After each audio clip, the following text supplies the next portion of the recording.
It's only 3 guys that won the MVP that wasn't top 10 in scoring. Steve Nash, Jokic, Dirk Nowitzki. What do those guys have in common? Alright, we just went there. The MVP award affects so much in the NBA. How we rank players, millions of dollars, legacy. But how we decide who wins has always been a flawed system. The MVP race this year is down to Jokic, Giannis, and Embiid. Deja vu. And each have a legitimate case for them, even though the fans have their own opinions. Okay, they ruthless. Now, Kendrick Perkins implied that one of the main reasons Jokic is winning MVP this year is because he's white. You're white! And that a majority of voters are also white. JJ Redick countered, Perkins devolved into, Hold on. I did not call. I stated the facts. Great debating skills. Facts. Since 1980, there's only been one person to win MVP 3 times in a row, and that's Larry Bird. Jokic would be the second. Now, let me point out the obvious. Yes, both are white. Now, is it coincidence or is it something deeper? The NBA awards are chosen by 100 panelists of sports writers and broadcasters from all over the US and Canada, plus a fan vote added in 2017. While the panel does change from year to year, last year there were 64 white voters. So yes, a majority in a league that's made up of 73% of black players. But forget racial bias for a second. We'll get into a breakdown that might blow your mind, not just for this current MVP race, but for the past 20 years. But let's look at overall bias that's a lot easier to see and somehow ignore. Look at the networks of these panelists that vote. You're telling me that there isn't any bias coming from a guy from Boston Networks? Huh? And if you're liking the content, subscribe, because over 75% of you aren't. Trying to hit 1 mil in 2023 and just want to have important discussions with y'all like this. Plus 2 important videos coming next week. However, since the 2016-17 season, the league has moved towards a more fair approach, only allowing a carefully selected group to participate in the voting process. Or that's what they'd have you believe, because Bill Simmons, a public Celtics fanatic, is still voting. And who do you think he's gonna vote for? Obviously. And the fans aren't even any better. 2 years ago, in a tight race between Jokic, Embiid, and Giannis, the fan vote went to Derrick Rose. And we all love D Rose, but he played in 50 games, averaging 15? And then we have media members like Stephen A. Smith last year saying Ja is better than Giannis, Chris Paul over Jokic 2 years ago. What are we doing here? Random narratives get pushed all the time. And if you think that's just Stephen A. Smith saying bullshit reviews and that he isn't impacting the vote, no, you're wrong, cause he's a voter. So Kyrie, you ain't getting his vote ever, cause it's personal. And this isn't even the worst of an MVP vote that we have to change. What is up, dudes, dudettes, ballers, players? It's your boy MJ. Having an MVP vote this close is amazing, because that's how much talent there is and a sign of parity. But never forget that Marc Gasol won Defensive Player of the Year in 2013, but didn't make first team all defense?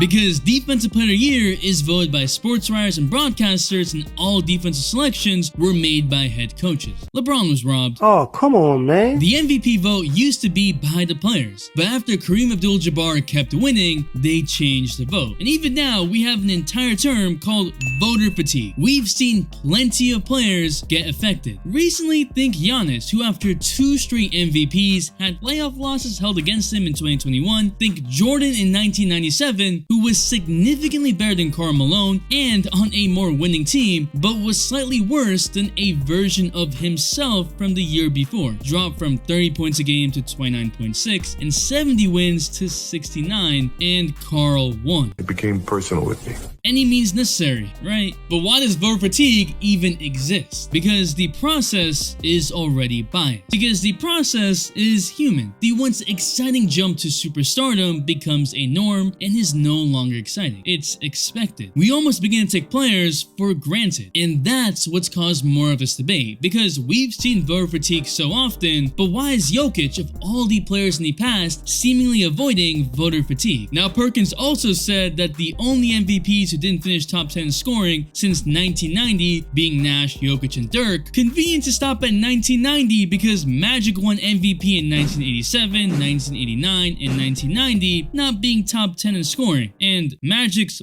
black. Perk really thought he was doing something there. Bruh. But ESPN backtracked a statement saying the panel is more diverse, that it's not 80% white. Panel is much more diverse than what was portrayed by Kendrick Perkins. Yeah, it's 65%. I am perplexed! So ESPN did some nasty work here. But let's take a look at the claim because it's not as clear cut. Last year there were 64 white voters, 70% chose Jokic, 30% chose a non-white player. Of 36 non-white voters, 55% chose Jokic, 45% chose a non-white player. So Jokic was the majority, but from a clear majority versus a near middle, there is a bit of discrepancy between the two groups. There isn't always a racial bias necessarily. 2 years ago, there wasn't as much variation. There were 63 white voters, of which 90.5% chose Jokic, and of the non-white voters, 92% chose Jokic. It's interesting that the NBA did switch out 27 voters from 2021 to 2022, 16 white voters, 11 non-white voters, so maybe they don't want stacked lists for these very reasons. But there's even slight bias the other way. There were 2 voters from Greek publications, and guess who they voted for? Giannis. And all this stems from a wish-washy criteria because there is no set criteria. The MVP has to be one of the best players in the league, typically top 10 scoring, but if you're extraordinary creating offense, it can make up for that, and has traditionally come from a top 3 seed because winning means that the value you provide leads to the best result. In fact, in the history of the MVP award, there's only been 3 players to win MVP that didn't finish top 3 in their conference. I've been using Joel Embiid in SoReady, channel sponsor, and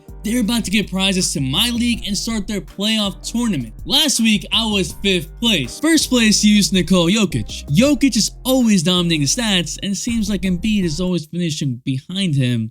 Yeah, it's going down. And you get 20 free common cards when you sign up. And with those cards, you make lineups and enter competition. The highest SoRare points win. No bias here. There's already over 250 people in my league competing. And in under a week, SoRare is about to give away a $100 NBA gift card to the winner of my limited contender competition and playoff tickets in game week 48. And on top of all that, with the playoffs coming, there's a 15% scoring bonus to any limited, rare, super rare, or unique card you own before the playoffs start. That's why I got Jalen Brunson, and I'm ready for him to step up and carry us in the playoffs. So join my league with the link. No cap on participants, and prizes like playoff tickets and gift cards are coming. And if you buy 5 cards in the marketplace, you'll get 1 free limited card on me. Use the link in the description to enter those competitions and win prizes. The award itself is a regular season award, so it's not accounting for the playoffs. Jokic is not only breaking voter fatigue, he's already broken the supposed winning criteria by winning MVP last year as the 6th seed. But how do you hold any voter to any standard if there's no criteria? LeBron didn't win unanimous MVP in 2013 by 1 vote, despite having a 27-game win streak, the highest PR by a margin, and players are aware.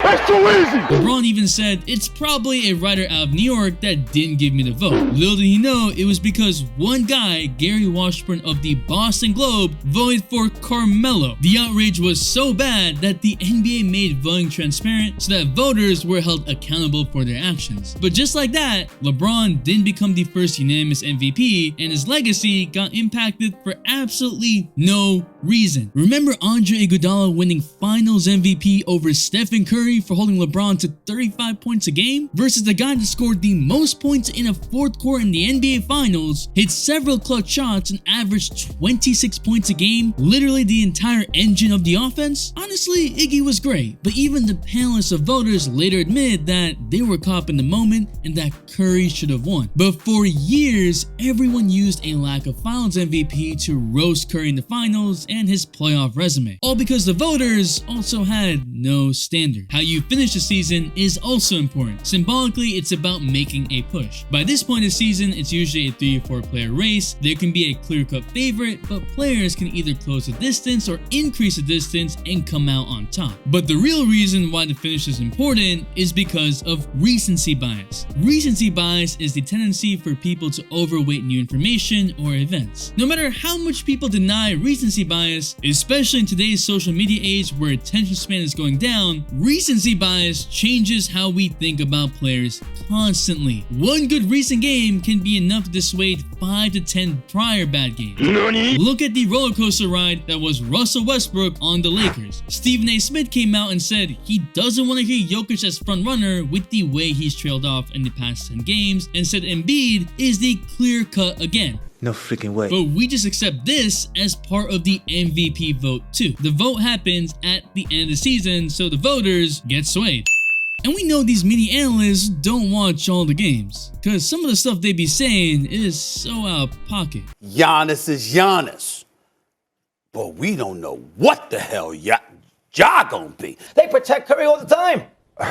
He's at the free throw line. He lives at the free throw line. Curry averages like 5 free throws a game. That's tough. And then Nick Wright called Jokic the worst MVP in history? And we've seen media members talk about watching certain teams and wanting to be in certain cities more. The mere exposure effect is our tendency to develop a preference to something we're more familiar with. All the teams have a different amount of nationally televised games and different markets. Since the panel is made up of sportswriters and broadcasters who literally cover topics that will get more attention, they will watch certain teams and players more. This year, the number of nationally televised games for the MVP candidates were pretty similar, but that's not always the case. So if we compare the number of national TV games last year, the Bucks had 25, the Sixers had 16, the Nuggets had 14. And what about all the other candidates that wouldn't get any airtime over the past couple of years? So if you're watching the Lakers more and LeBron is playing well, you might get the LeBron is MVP takes because of what he's doing at 38 years old, even though that's not how MVP works. It's like, what the hell? At one point this season, the Bucks went on a 16-game win streak and we barely heard about it. I wouldn't care about this. The media is not perfect, but again,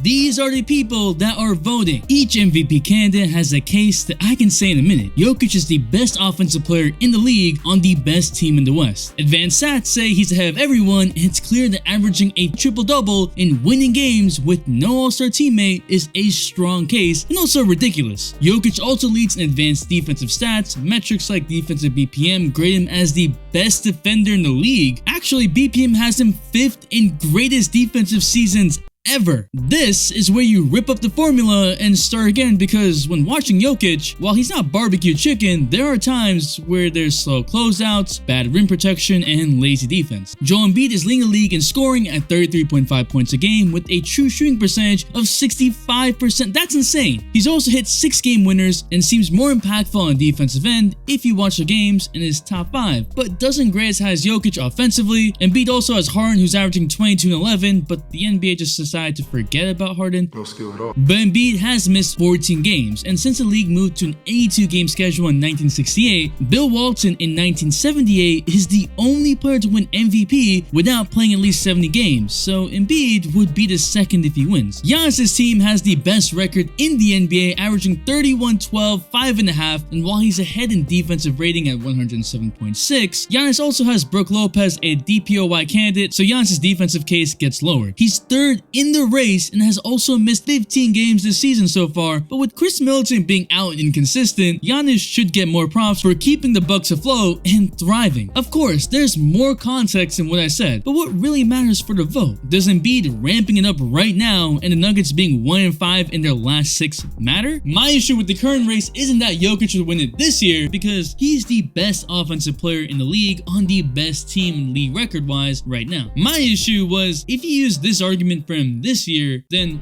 why did he win it last year when someone else, Giannis, had a similar argument last year, being the best player on the #1 seed while being 2nd or 3rd offensively and 2nd or 3rd defensively in the entire league?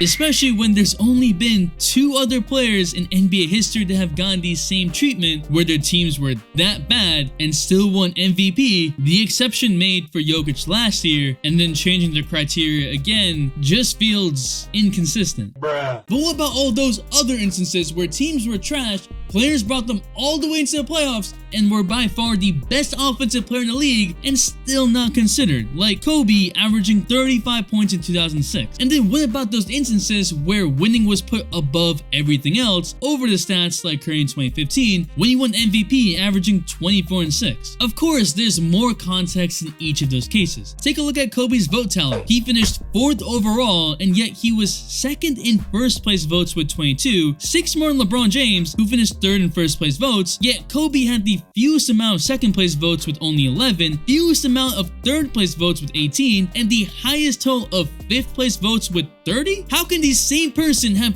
22 first place votes and 30 5th place votes? It's easy, because there are a lot of writers and broadcasters who just couldn't stand him, and each voter had a whole bunch of different criteria. It's literally personal. It's the year-to-year change that, as an NBA fan, makes me frustrated. Even when we talk about the NBA MVP, we have to account for narrative. I'm all for context, and it's a complicated act to try and figure out a player's value. Advanced stats might help give more of a story, but even then, that would lack context. But then players are penalized if there's a good team around them, and I'm not talking about 3 stars on the same team level, I'm talking about a good coaching staff and good role players. In fact, the best teams can usually hold their own against bad teams, meaning the on and off numbers may not look as skewed, and being a good leader means empowering your role players to play better. So now we're holding that against a good player? It's a delicate balance. But we can start with removing the bias with these panel of voters, or institute a criteria with weighted averages and categories. Of course, MVP is still relative to the competition that year, but I believe having standardized weights on team success, individual performance,